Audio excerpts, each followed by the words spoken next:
শুকর যিনি আমাদের হায়াতে বরকত দিয়েছেন, শরীরকে সুস্থ রেখেছেন, মাওলাকে সেজদা দেওয়ার সুযোগ দিয়েছেন, সেই রব্বুল ইজ্জতের দরবারে, মহিয়ান গরিয়ান মহান মালিকের দরবারে শুকরিয়া আদায় করে বলি আলহামদুলিল্লাহ। লক্ষ কোটি দরুদ সালাম ওই নবীজির উপর, যেই নবীজির উসিলায় আমরা শ্রেষ্ঠ উম্মত হয়েছি। দো জাহানের বাদশাহ রহমতুল লিল আলামিন নবী মুহাম্মদুর রাসূলুল্লাহ সাল্লাল্লাহু আলাইহি ওয়াসাল্লামের উপর। মুআজ্জাজ হাজিরিন, মাহে মুহররম, আজকের এই পবিত্র মুহররম শরীফের পবিত্র জুমা, আজকে আলোচনা হচ্ছে আহলে বায়াতের ফজিলত সম্পর্কে। লি শাহরিল মুহররমে ফি ফাযাইলি আহলে বাইত, আহলে বায়াতের ফজিলত, এটা একটা ব্যাপক বিষয়। আমি যেহেতু আপনারা বিভিন্ন আলোচনা একটু একটু শুনেছেন, তো আপনাদের খেজমতে আরজ থাকবে এটাই, জুমার দিন যেহেতু আমি শর্ট করে কিছু কথা বলবো, আর এদিক সেদিক না গিয়ে আমি হাদিস শরীফ থেকে কিছু আলোচনা করব। আপনারা শুধু হাদিস শরীফের সনদ মনে রাখবেন, হাদিসের ভিতরের অংশে কি বলা হয়েছে সেটা মনে রাখবেন, এবং হাদিসটা কোন কিতাব থেকে বলা হয়েছে সেটা স্মরণ রাখবেন। আমাদের প্রয়োজন ঈমান, আমাদের প্রয়োজন সঠিক পথ, আমাদের কোনো ব্যক্তির প্রয়োজন নাই, আমাদের কোনো মসনদের প্রয়োজন নাই, কারো ক্ষমতা টিকানো, কারো ক্ষমতার থেকে দূরে সরানো, সেগুলি আমাদের কাজ নয়। আমাদের কাজ হলো আমাদের ঈমানের জিম্মাদারি হওয়া, আমাদের ঈমানকে আমরা কিভাবে মজবুত রাখব। কারণ দিন শেষে ভাইও আমার না, বোনও আমার না, সন্তানও আমার না, নেতাও আমার না, দেশের সর্বোচ্চ ক্ষমতাও আমার না। আমি চলে গেলে আমি আমার হয়ে একা একা কবরে যাব, আর যাওয়ার সময় ঈমান এবং আমল দুইটা সঙ্গী আমার সাথে যাবে, দামি পোশাক খুলে রেখে দেবে। এই জন্য একমাত্র ঈমানের জিম্মাদারি নিয়ে আহলে বায়াতের মহাব্বতের উপরে যে কথাগুলি হবে, যেহেতু দ্বিমত আছে, মানুষের ভিতরে বিভ্রান্তি সৃষ্টি হয়ে আছে, সেই লক্ষ্যে আমাদেরকে উদ্ধার করার জন্য আমি যখন কথা বলছি আমারটাই মানতে হবে সেটাও আমি চাপিয়ে দিচ্ছি না। আমি যা বলছি তা সঠিক কিনা সেটা যাচাই করার জন্য আপনাদের খেজমতে আরজ করছি। মনোযোগ সহকারে শ্রবণ করুন। 1 নম্বর হাদিস শরীফ, আন সাঈদ ইবনে আবি ওয়াক্কাস ক্বালা লাম্মা নুজিলাত হাযিহিল আয়া নাদউ আবনাআনা ওয়া আবনাআকুম দাআ রাসূলুল্লাহ, সবাই পড়ুন সাল্লাল্লাহু আলাইহি ওয়াসাল্লাম। আলিয়ান, আপনারা খেয়াল করবেন, এগুলি তো আমাদের ঘরে বানানো না, এগুলি আমরা কেউ বানিয়ে এখানে আনি না। আপনারা একটু খেয়াল করবেন শুধু। দাআ রাসূলুল্লাহ সাল্লাল্লাহু আলাইহি ওয়াসাল্লাম আলিয়ান ওয়া ফাতিমাতান ওয়া হাসানান ওয়া হুসাইনান ফাকালা আল্লাহুম্মা হাউলাই আহলু বাইতি, রাওয়াহু মুসলিম। এই হাদিস শরীফ যেই কিতাব থেকে কোট করা হয়েছে সেটা হলো সিয়াসিত্তার কিতাব, কিতাবের নাম মুসলিম শরীফ, 2য় খণ্ড, পৃষ্ঠা নং 278, হাদিস নং 2404 নম্বর হাদিস। এবার বাংলা অনুবাদ খেয়াল করুন। হযরত সাদ ইবনে আবি ওয়াক্কাস রাদিয়াল্লাহু তাআলা আনহু হতে বর্ণিত, তিনি বলেন, যখন এ আয়াত নাজিল হলো, অর্থাৎ কোন আয়াত? আমার নবীর কাছে একটা আয়াত নাজিল হয়েছিল, আয়াতটা হলো নাদউ আবনাআনা ওয়া আবনাআকুম। এটা কোরআন শরীফের আয়াত। হাদিসকে ব্যাখ্যা করার জন্য এটা কোরআন শরীফের ভিতরে, হাদিসের ভিতরে প্রবেশ করিয়েছেন। যে আবি ওয়াক্কাস বলছেন, যখন নবীর কাছে আয়াত আসলো নাদউ আবনাআনা ওয়া আবনাআকুম, আপনি আপনার আহালদেরকে ডাকুন, তারা তাদের আহালদেরকে ডাকুক। এটার একটা শানে নজুল আছে, এটার একটা ব্যাপক বিস্তৃতি ব্যাখ্যা আছে। আমি খুব সংক্ষেপ করে বলছি। ইহুদিরা, তারা আমার নবীর ধর্ম, আমার নবীকে সত্যায়িত করে না, আমার নবীকে তারা বলে মিথ্যাবাদী, নাউজুবিল্লাহি মিন জালিক। বলছে তোমাদের নবী মিথ্যাবাদী, এই সেই যখন তারা তহমত দিল, তখন আল্লাহ এই আয়াত নাজিল করছে, হাবিব আপনি ইহুদির সর্দারদেরকে বলেন তারাও আসুক, আপনিও যান, তারা তাদের সন্তান নিয়ে মাঠে আসুক, আপনিও আপনার সন্তান নিয়ে মাঠে যান। এখন কাফেররাও আসবে, তারা দোয়া করবে, তাদের লিডার দোয়া করবে, তাদের সন্তানরা আমিন বলবে। আপনিও যাবেন, আপনি দোয়া করবেন, আপনার সন্তানরা আমিন বলবে। যার দোয়া কবুল হয় সে সত্য হিসাবে ঘোষিত হবে। এটা মোবাহালার ব্যবস্থা করা হলো। এই আল্লাহ বলছে আপনি আপনার সন্তানদেরকে নিয়ে যান। এখানে আমার নবীকে যখন আল্লাহ বলছে আপনার সন্তানকে আপনি নিয়ে যান, তখন আমার নবী কাকে নিয়ে গেলেন এই কথাটা এখানে পরিষ্কার। আলিয়ান ওয়া ফাতিমাতান ওয়া হাসানান ওয়া হুসাইনান, আমার নবী এই চারজনকে নিয়ে রওনা হয়েছেন। জোরে কোন সুবহানাল্লাহ। আমার নবী বলছেন ফাকাল আল্লাহুম্মা, হে আল্লাহ, হা উলাই আহলু বাইতি, এই চারজনকে নবী সঙ্গী বানায়া মোবাহালার জন্য, বাহাসের জন্য যখন নবী রওনা হলেন, আমার নবী বলছেন ফাকাল আল্লাহুম্মা হা উলাই আহলু বাইতি, আল্লাহ এরাই হলো আমার আহলে বায়াত, এরাই হলো আমার আহলে বায়াত। তাইলে আমরা আমার নবীর আহলে বায়াত অনেকে আছে, সেই বিস্তারিতের দিকে আমরা যাচ্ছি না। যেহেতু একটা দ্বিমত তৈরি হচ্ছে শুধু পাকে পাঞ্জাতনের সাথে, এখন স্পেশালি পেয়ারা বাগদাদি কেন পাক পাঞ্জাতনের খেজমত করলেন, স্পেশালি বিভিন্ন দরবারগুলি কেন পাক পাঞ্জাতনের খেজমত করেন, সেটার অনুপাতে আমরা এগুলি এখানে আনতে হয়। এই হাদিস শরীফগুলি আলাদা আলাদা কোট করতে হয়। আমার নবীর পরিবার যারা আছে সবাই আমার নবীর আহাল, কিন্তু তাদের কথা স্পেশালি আল্লাহ বলেছে, আল্লাহর হাবিব বলেছেন। সুবহানাল্লাহ বলুন। এটা আমারও বলছি, হাদিস শরীফটা মুসলিম শরীফের, হাদিস শরীফটা মুসলিম শরীফের, হাদিস শরীফটা মুসলিম শরীফের। আসুন, আন আয়েশা ক্বালা খরাজান নবিয়্যু সাল্লাল্লাহু আলাইহি ওয়াসাল্লাম গাদাতান ওয়া আলাইহি মিরতুম মুরহহালুম মিন শা'রি আসওয়াদা ফাজা আল হাসান ইবনে আলী ফাদখালাহু সুম্মা জা আল হুসাইন ফাদখালা মাহু সুম্মা জাআত ফাতিমাতু ফাদখালাহা সুম্মা জা আলীউন ফাদখালাহু সুম্মা ক্বাল ইন্নামা ইউরিদুল্লাহু লিইয়ুযহিবা আনকুম রিজসা আহলাল বাইতি ওয়া ইউতাহহিরাকুম তাতহীরা। এটাও মুসলিম শরীফের হাদিস। দেখুন, এটা মুসলিম শরীফের দ্বিতীয় খণ্ড, পৃষ্ঠা নং 283, হাদিস নং 2524 নম্বর হাদিস। আম্মা জান আয়েশা সিদ্দিকা রাদিয়াল্লাহু তাআলা আনহা থেকে বর্ণনা। সবচেয়ে দুঃখের বিষয় হলো আজকে শিয়া নামক কিছু সম্প্রদায়েরা মাওলা আলীর সাথে আম্মাজান আয়েশার সাথে একটা দ্বন্দ্ব বাজাইতে চায়। চিপ্পিনের যুদ্ধকে কেন্দ্র করে ওরা ইতিহাসের উপর ভিত্তি করে শিয়া সম্প্রদায়গুলি ওরা দাবি করে আমরা আহলে বায়াতকে মহাব্বত করি। এই আহলে বায়াতকে মহাব্বতের ভিতরে এরা শিয়াবাদ প্রচার করছে। এরা বলে আমরা আহলে বায়াতকে মহাব্বত করি, কিন্তু মূলত মহাব্বত করতে গিয়া ওরা বলে আবু বকর সিদ্দিক জোর করে আমার নবীর বাসায় ঘুমাইছে। আম্মাজান আয়েশা সিদ্দিকাকে ওরা মন্দ বলে, আমার নবীর সাহাবী ওসমান জিন্নুরাইনকে তারা মন্দ বলে। এই শিয়াদের খপ্পর থেকে দূরে থাকতে হবে। শিয়ারাও আপনাকে আমার মতো বলবে আমরা আহলে বায়াতকে বড় মহাব্বত করি, কিন্তু তাদের আকীদা হলো তারা সাহাবায়ে কেরামকে গালমন্দ করে। এরা হলো শিয়াবাদী। আপনারা খেয়াল করুন, এই আহলে বায়াত সম্পর্কে হাদিস বর্ণনা করছেন মা আয়েশা, অথচ মা আয়েশার সাথে মাওলা আলীর সাথে আজকের প্রজন্মরা দ্বন্দ্ব লাগাচ্ছে। ওরা ঠিকই ছিল, ওদের ফ্যামিলি ঠিক ছিল, মেম্বাররা ঠিক ছিল, সংসার ঠিক ছিল। আম্মাজান আয়েশা, মাওলা আলী কাররামাল্লাহু মা ফাতেমা জোহরা, ওসমান জিন্নুরাইন, আবু বকর সিদ্দিক, ওরা সবাই একটা প্ল্যাটফর্মে ছিল। আমরা দূর থেকে ওদের সংসারে ঝামেলা লাগাই, আমরা দূর থেকে বলি আম্মাজান আয়েশার সাথে মাওলা আলীর সাথে এই হয়েছে সেই হয়েছে, নাউজুবিল্লাহি মিন, আল্লাহ হেফাজত করো। আমরা যা ধারণা করছি, আমরা ইতিহাস যেভাবে রচনা করছি, মূলত এদের সংসারে এই ধরনের কিছুই ছিল না। যুদ্ধ যা হয়েছে সেটা ইজতিহাদি ভুল হয়ে গেছে, এটা সমাধান হয়ে গিয়েছে। এটা নিয়ে আমরা এখন ভাবনা করে নতুন ফিতনা তৈরি করার কোনো সুযোগ নাই। তাহলে আপনারা খেয়াল করুন, যারা আম্মাজান আয়েশাকে মন্দ বলছে শিয়া সম্প্রদায়েরা, অথচ আম্মাজান আয়েশা আহলে বায়াতের হাদিস বর্ণনা করছেন, মাওলা আলীর শানে হাদিস বর্ণনা করছেন। তাইলে মাওলা আলীর শানে যদি আম্মাজান আয়েশা যদি বিরোধিতা থাকতো, তাইলে মাওলা আলীর শান কেন, আহলে বায়াতের হাদিস কেন মা আয়েশা বর্ণনা করে, মা আয়েশা কেন হাদিস বর্ণনা করে? এটা না করলেও পারতেন। তাহলে প্যাচগুলি আমরা লাগাইতেছি। আম্মাজান আয়েশা বলছেন, তিনি একদিন ভোরে নবী করিম সাল্লাল্লাহু আলাইহি ওয়াসাল্লামের একখানা কালো বর্ণের পশমি নকশিগাতা কম্বল গায়ে দিয়ে বের হলেন। এমন সময় হাসান ইবনে আলী সেখানে আসলেন, তিনি তাকে কম্বলের ভিতরে প্রবেশ করালেন। অতঃপর হুসাইন আসলেন, তিনি তাকে প্রবেশ করালেন। অতঃপর ফাতেমা আসলেন, তিনি তাকে প্রবেশ করালেন। অতঃপর নবী করিম সাল্লাল্লাহু আলাইহি সাল্লাম কোরআন মাজিদের ওই আয়াত তেলাওয়াত করলেন, ইন্নামা ইউরিদুল্লাহু লিইয়ুযহিবা আনকুম রিজসা আহলাল বাইতি ওয়া ইউতাহহিরাকুম তাতহীরা। আমার নবী বলছেন, আল্লাহ এরা আমার আহলে বায়াত, আর এদেরকে স্বয়ং আল্লাহ বলে আমি তাদেরকে ওয়া ইউতাহহিরাকুম তাতহীরা, পবিত্র করার মতো পবিত্র করে দিয়েছি। এখানে একটা খুব কঠিন কথা আছে। আপনারা সব সময় স্বাভাবিক শব্দ একবার ব্যবহার হয়, হুজুর আপনি পবিত্র হয়ে আসেন, ভাই সাহেব আপনি পবিত্র হয়ে আসেন, ভাই সাহেব আপনি একটু ভালো করে পরিষ্কার হয়ে আছেন। আমি আবার যদি বলি ভাই আপনি পবিত্র হওয়ার মতো পবিত্র হবেন, দুটা কথার ভিতরে পার্থক্য আছে। একটার তাগিদ আরেকটার তাগিদ একরকম নয়।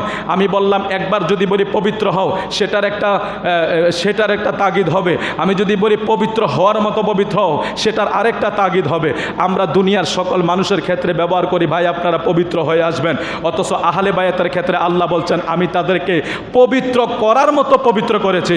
আল্লাহকে জিজ্ঞেস করি আল্লাহ আপনি তো তহার শব্দের অর্থ পবিত্র, আপনি তো একবারও ব্যবহার করতে পারতেন যে আমি তাদেরকে পবিত্র করে দিলাম। ও মাওলা ওয়ায়ুতহিরকুমও বললেন, তাতহীরও বললেন, আহলে বায়াতের শানে পবিত্রতার ক্ষেত্রে কেন দুইবার কথাটা বললেন?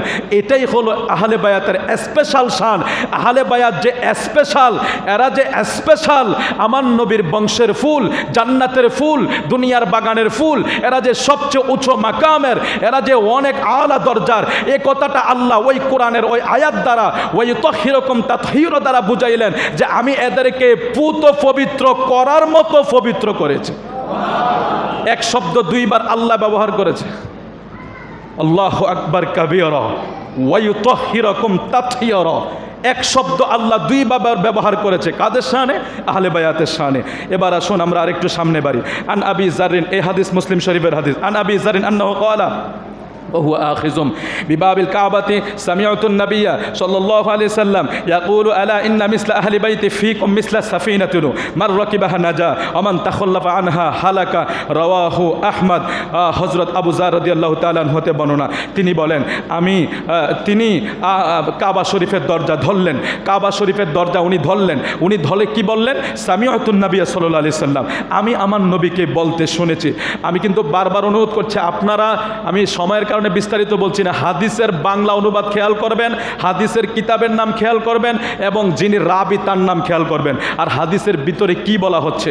আবু যার রাদিয়াল্লাহু তাআলা আনহু তিনি বলেন তিনি কাবা শরীফের দরজায় ধরলেন, অতঃপর তিনি একটা ভাষণ দিচ্ছেন, সামিআতুন নবী সাল্লাল্লাহু আলাইহি সাল্লাম, আমি আমার নবীকে বলতে শুনেছি, ইয়াকুলু তিনি বলেন, আলা সাবধান, ইন্না মিসলা আহলে বাইতি ফিকুম মিসলা সাফিনাতি নূহ, আহলে বায়াতদের ব্যাপারে সাবধান, কারণ আহলে বায়াত হইল সাফিনায় নূহ নবীর নৌকার মতো।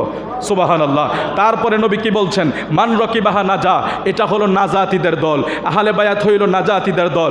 এবার নবী পরের শব্দ আবার বলে দিয়েছেন, আমান তাখাল্লাফা আনহা হালাকা, যারা এই নৌকায় উঠবে না, যারা আহলে বায়াতকে মহব্বত করবে না, যারা আহলে বায়াত থেকে দূরে থাকবে, হালাকা। আমার নবীকে আমি বলতে শুনেছি, আমার নবী বলেছেন যারা নূহ নবীর নৌকা, এই আহলে বায়াতের নৌকা যারা উঠবে না, এরা ধ্বংস হয়ে যাবে, এরা ধ্বংস হয়ে যাবে। জোরকন নাউজুবিল্লাহ। পরিষ্কার হয়ে গিয়েছে, এই জন্য বলছি হাদিসগুলিকে খুব ভালোভাবে আপনারা খেয়াল করার জন্য।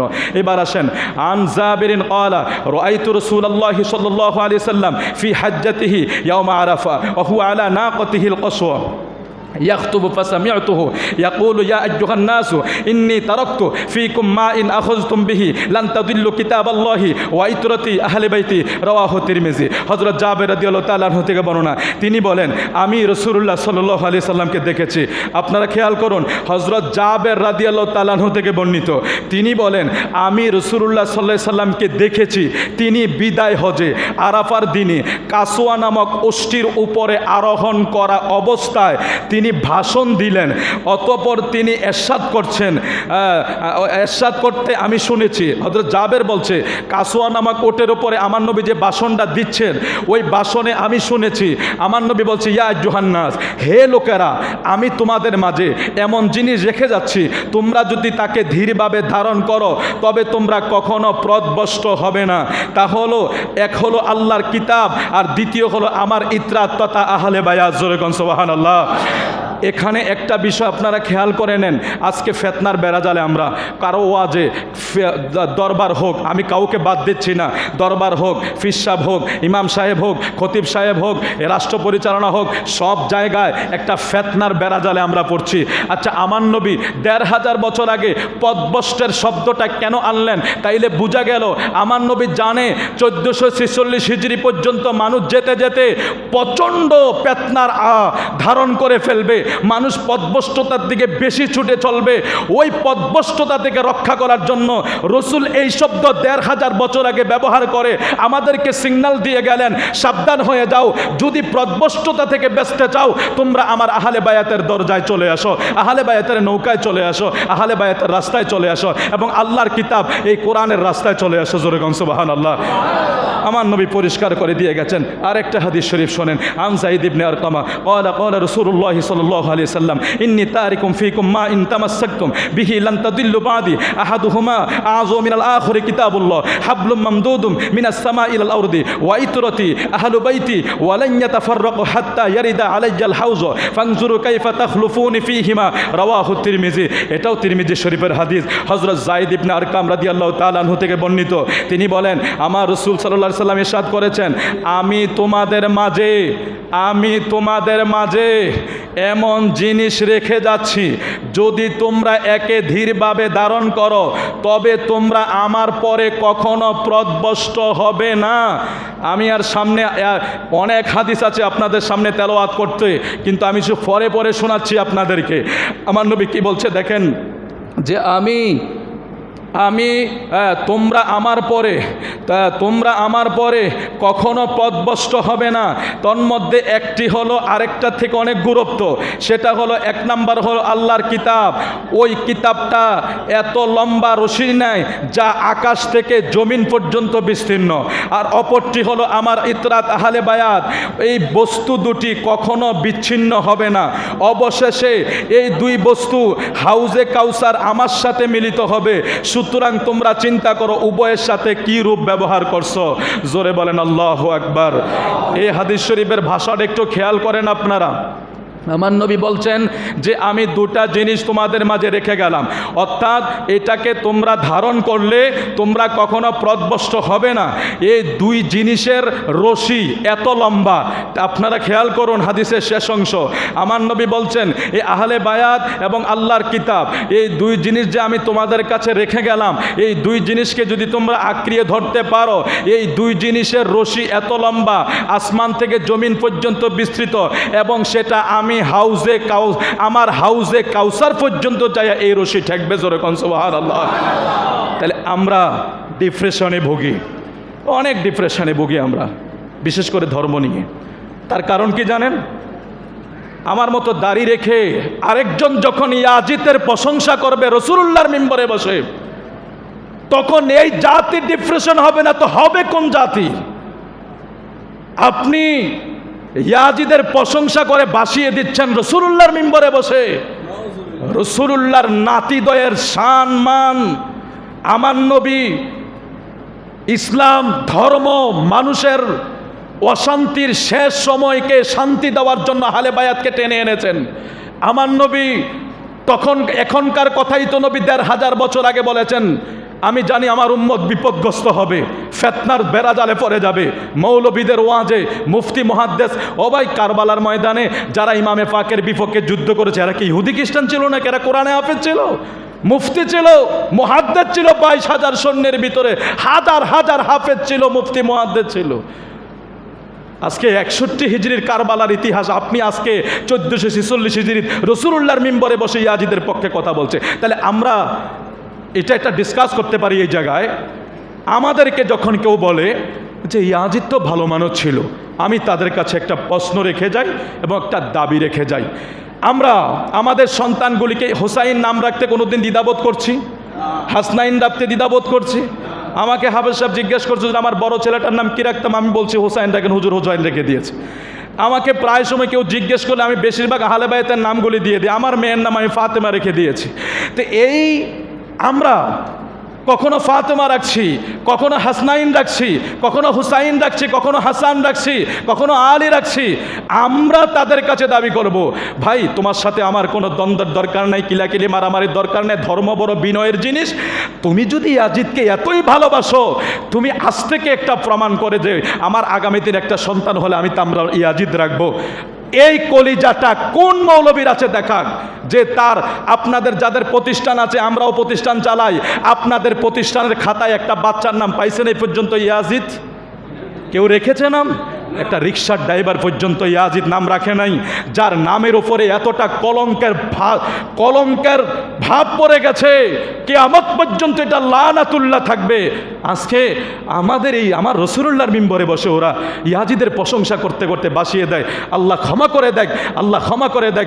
আপনি ইয়াজিদ এত ভালো মানুষ, মদিনা শরীফে 3 দিন আজান বন্ধ করে দিয়েছে, মদিনা শরীফে 10,000 মানুষকে হত্যা করেছে, মদিনা শরীফের মসজিদে নববীর খুঁটির ভিতরে আপনার গাদা ঘোড়া মলত্যাগ করেছে, খানায় কাবা বাইতুল্লাহর কাবার গিলাফ জ্বালিয়ে দিয়েছে, বাইতুল্লাহ কাবা শরীফের ওপরে দুম্বার সিং ইসমাইল নবীর সেটা জ্বালিয়ে দিয়েছে। কত অত্যাচার অনাচার কারবালার পরে সে ঘটিয়েছে, এরপরও তাকে বাঁচিয়ে রাখার জন্য।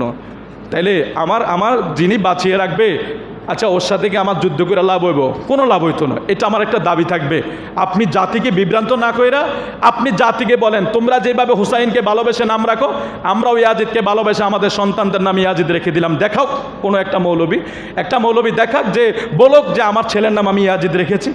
ইয়াজিদের যে এত ভালো জিনিস, ভালো মানুষ আপনার কাছে মনে হচ্ছে, আরে বাবা আপনি তো ইমাম হাসান এবং হুসাইন এবং ইয়াজিদকে তো ফাল্লায়ও দিতে পারেন না।